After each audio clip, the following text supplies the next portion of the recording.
अगर अच्छे कोई सलाहकार होते तो शायद ये नौबत ना आती। कुछ बाहरी लोग हैं जो नहीं चाहते कि यहाँ शांति बनी रहे। हो सकता है उनका भी इसमें हाथ रहा हो, पर प्रिविलेज मोशन आया कि हमारी मेहनत रंग लाई। देखिए, जब कोई चीज पानी होती है ना तो कुछ तो खोना पड़ता है। फाइल पे कोई अधिकारी उसमें 2 लाइन भी लिख दे ना हमारे खिलाफ तो रात को नींद नहीं आती है। हमारे ऊपर तो मेमो दिया गया, प्रिविलेज मोशन लाया गया, अब पता चला FIR हो रही है।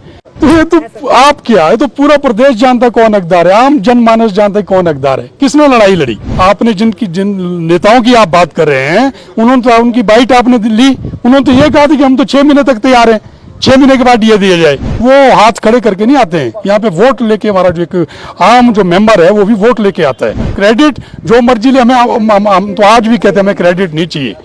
हमें तो खुशी इस बात की है कि हमें माननीय मुख्यमंत्री ने दिया है। मुख्यमंत्री से मेरा अनुरोध है कि व्यवस्था परिवर्तन का एक और उदाहरण पेश करें कि जब जब केंद्र डीए दे तब हमें भी डीए दे दिया जाए।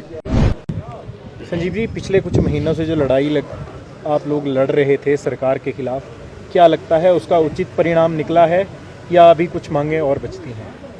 देखिए, आज प्रदेश का कर्मचारी और पेंशनर काफ़ी हद तक खुश है, क्योंकि जिस तरह के हालात प्रदेश के हैं, हमने स्वयं नहीं सोचा था कि 600 करोड़ रुपए की सौगात प्रदेश के कर्मचारी और पेंशनरों को हम दिलाने में कामयाब होंगे। इसके लिए मैं पूरे जो मेरे कन्फेडरेशन के जो सदस्यगण हैं, पदाधिकारीगण हैं, सचिवालय के जो कर्मचारी हैं, प्रदेश के जो कर्मचारी हैं, प्रदेश के जो पेंशन है, इनका भी आभार व्यक्त करता हूं तथा माननीय मुख्यमंत्री महोदय का जिन्होंने एक दरिया दिल दिखाई है, उनका भी पूरे सचिवालय परिवार की तरफ से और पूरे प्रदेश के कर्मचारी और पेंशनर की तरफ से अनेक धन्यवाद करता हूं। ये लड़ाई खत्म है या अभी कुछ और आपको लगता है कि निर्णायक अंत होना इसका बाकी है? नहीं, देखिए, वैसे तो लड़ाई थी नहीं, ये तो मांग थी, लेकिन इस मांग को मनवाने में थोड़ा समय लग गया, लेकिन आखिर में हमारी जीत हुई है। हम तो सिर्फ अपना हक मांग रहे थे, तो ये लड़ाई नहीं थी। आपके खिलाफ सरकार ने एक प्रिविलेज मोशन लाया था, परंतु आज भी मैं आपका भाषण सुन रहा था, आप आज भी 2 टूक शब्दों में कह रहे थे सरकार के पास अच्छे सलाहकारों की कमी है, इस वजह से कर्मचारियों की जो रीढ़ की हड्डी है उसके और सरकार के बीच में थोड़ा गैप आया है। आपको नहीं लगता कि इस तरह के शब्द निकलेंगे तो जो पिछली बातें हैं वो सरकार फिर दोहराने का प्रयास करेगी? नहीं, मैंने ये कहा कि जो ये प्रकरण हुआ है, अगर अच्छे कोई सलाहकार होते तो शायद ये नौबत ना आती। क्योंकि इससे पहले क्या होता था, हम तो बहुत पुराने जुड़े हैं ट्रेड यूनियन से। एक बार प्रदेश के कर्मचारियों पे प्रोफेशनल टैक्स लगा दिया गया था 50 रुपए। तो लेकिन जब हम लोग बाहर निकले, हमने धरना प्रदर्शन किया कि हम कोई प्रोफेशनल थोड़े हैं, तो ये 50 रुपए जो प्रोफेशनल टैक्स लगाया है गलत लगाया है। तो अभी हमने अपना जनरल हाउस खत्म किया ही था, तो 10 मिनट के अंदर मुख्यमंत्री के जो सलाहकार थे और जो उनके प्रिंसिपल प्राइवेट सेक्रेटरी थे, उन्होंने एकदम हमें बुलाया और हमें माननीय मुख्यमंत्री के बाद तत्कालीन माननीय मुख्यमंत्री के पास पेश कर दिया। और माननीय मुख्यमंत्री तत्कालीन माननीय मुख्यमंत्री कहने लगे कि भाई क्यों, आपको क्या दिक्कत है, आप मेरे से बात करो। तो मैं कह ये दिक्कत है कि आपने प्रोफेशनल टैक्स लगा दिया, तो इसलिए हमें उनको बाहर आना पड़ा। तो उन्होंने उसी टाइम आदेश दिए मुख्य सचिव को ये प्रोफेशनल टैक्स वापस लिया जाए। तो उस परिप्रेक्ष्य में हमने कहा कि ये जो कर्मचारी रीढ़ की हड्डी होते हैं और ये जो सचिवालय का कर्मचारी, ये तो सरकार का दिल होता है। तो आज जो 2 महीने के अंदर जो प्रकरण हुआ, तो इसी वजह से हुआ कि कहीं ना कहीं रीढ़ की हड्डी में गैप आ गया था और ये जो हमारा जो सचिवालय जो सरकार का दिल है, ये थोड़ा तेज धड़कने लग गया था। तो अगर कोई स्पेशलिस्ट होता तो ये नौबत आने ना देता। तो इस परिप्रेक्ष्य में नहीं बात कही थी। आप FIR का एक जिक्र कर रहे थे, आप कह रहे थे आपके खिलाफ एक शिकायत दी गई है। आपको क्या लगता है ये शिकायत क्या सरकार ने अपने किसी व्यक्ति द्वारा दिलवाई है या कोई और व्यक्ति है जिसमें अनचाहे तरीके से इंटरेस्ट ले रहा है? देखिए, जैसे कि अभी गीता जी ने भी कहा कि इसमें कुछ बाहरी लोग हैं जो नहीं चाहते कि यहाँ शांति बनी रहे।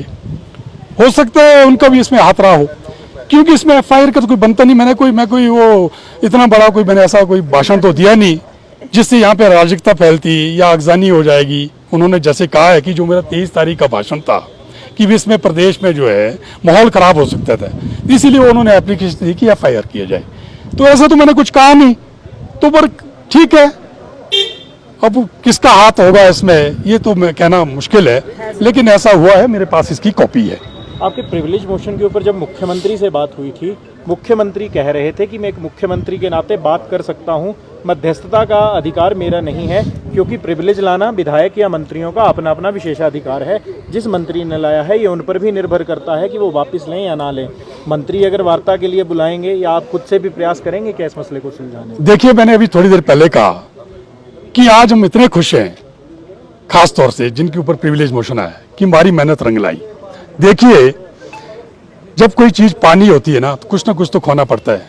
हमने भी अभी 2 महीने से हमारी नींदें उड़ी हैं, प्रिविलेज मोशन आया है, मेमो दिया गया है।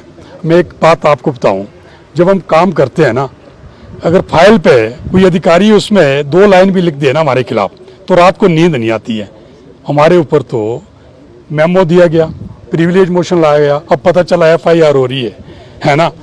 तो दुख तो है, मगर अब दुख के साथ साथ हमें खुशी है कि हम अपने पूरे प्रदेश के कर्मचारियों को, पूरे प्रदेश के पेंशनरों को आज 600 करोड़ रुपए की सौगात दिलाने में कामयाब हुए। संजीव जी, अलग अलग धड़ों में बंटी कर्मचारी राजनीति का लाभ उठाने का प्रयास सरकार भी करती है।